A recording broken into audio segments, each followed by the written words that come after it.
welcome to 4 and Out. I'm Pat O'Rourke, I'm the sports editor of the BU News Service. Alongside me is Alex Hirsch. He's a BU News Service contributor. We're going to talk about a few things over the next few minutes. The first thing we're going to talk about, obviously, the big news of this week is David Ortiz announcing his retirement announcing he'll retire after 2016. So the big thing that's going to cause is a big gaping hole at the designated hitter position, something we haven't had to deal with since 2002. So what do you think is going to happen to the DH position in 2017? I think the 2017 DH is already on this team. You're not going to like it, but I think it's... Don't say Hanley Ramirez. It's Hanley Ramirez. Oh, That's God. who it is. No one's going to take this guy. We're not going to be able to get rid of him. He can't play defense. So what are you going to do with him? You plug him in a DH. Like, what else can you do? The guy's got a bat. We know he's got a bat. He had his worst batting year ever last year. So the guy can bat. There's no doubt in my mind he can do it. Maybe if he plays DH, he's only concentrating on hitting, we'll see that improvement in hitting again. I have no problems with his batting, so I'd like him. I have no problem with him being the DH. It just means we have to suffer through him for one more year in the field. I'm not as doom and gloom when it comes to Hanley Ramirez leaving, having to stay in Boston. I think somewhere there's a great bag of Louisville bats just that makes great trade chips for a player like Hanley Ramirez. But anyway, I think what's going to happen in 2017 is we're going to see a more conventional designated hitter approach with this team, and that, I think what we think is every team has a full-time DH. The case is that it's a more rotational position. I think David Ortiz retiring at the end of 2016, I think is perfect for this team because come 2017, Dustin Pedroia is not going to be able to play in the field every day. Pablo Sandoval, presuming he's still here, will not be able to play in the field every day. So it'll become a rotational position, and God forbid Hanley's still here, then he'll be playing DH a lot more as well.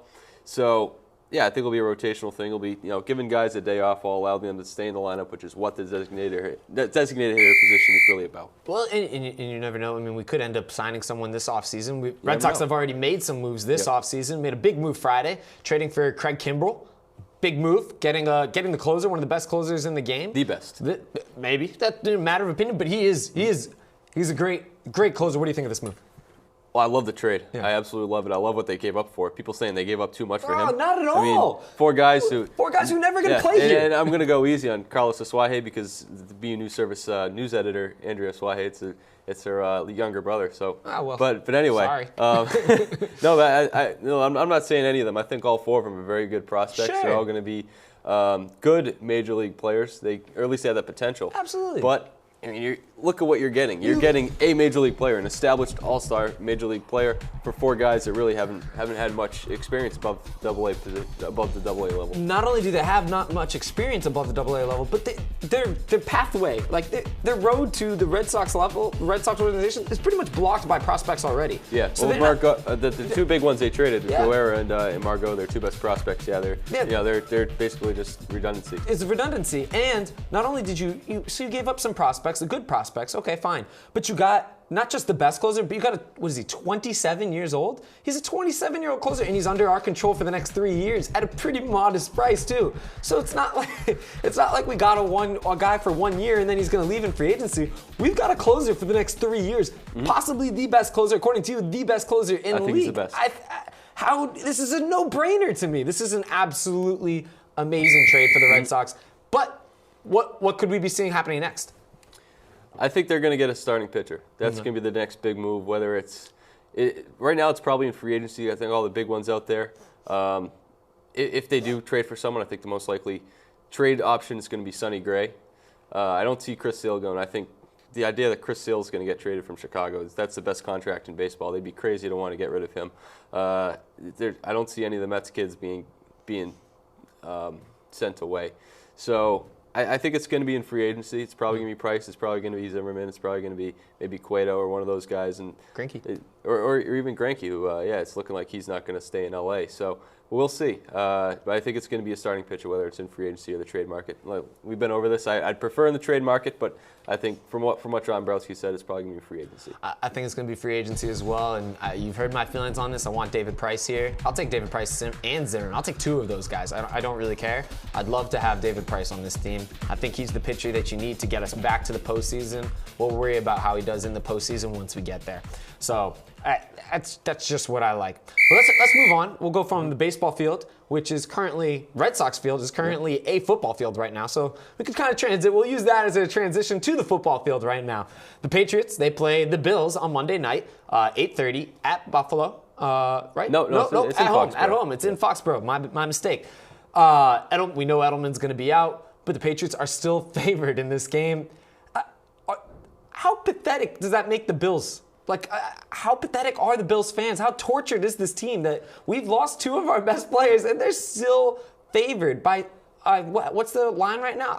I think it's like a touchdown? Well, I think that's more how good the Patriots are. It's okay. But to call the Bills, I don't think the Bills fans are pathetic. I think they're actually, I think they're crazy to to be fans of the Bills for this long and had to go through this much. But how tortured are these Bills fans? That's a question, though. Oh, they're pretty tortured. Buffalo in general. At least our boy Jack Eichel here at BU is going to be. He's the savior right now. I think they should put him in there at quarterback. Yeah, they're pretty tortured. It's been pretty rough for them, and I know the highlight of their whole existence has been the 4 straight Super Bowls. They lost all 4 of those Super Bowls, so it's been, and they lost in everything. They either got smoked or they lost in the field, the missed field goal. Fashion. So they've lost in every painful fashion possible. They've lost, so it's not easy to be a Bills fan. I don't think they're the most tortured franchise, though. I do think they're tortured. I mean, it's bad to be a Bills fan. It's bad to be a Buffalo fan in general, Sabres or Bills. Yep.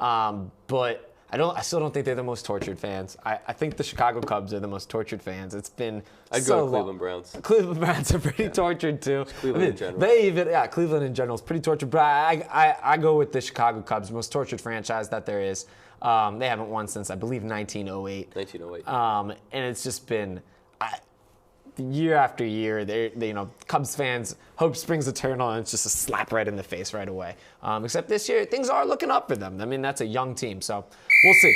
Let's go on to our predictions. Predictions for the Patriots game this Monday night against the Bills. Who do you got?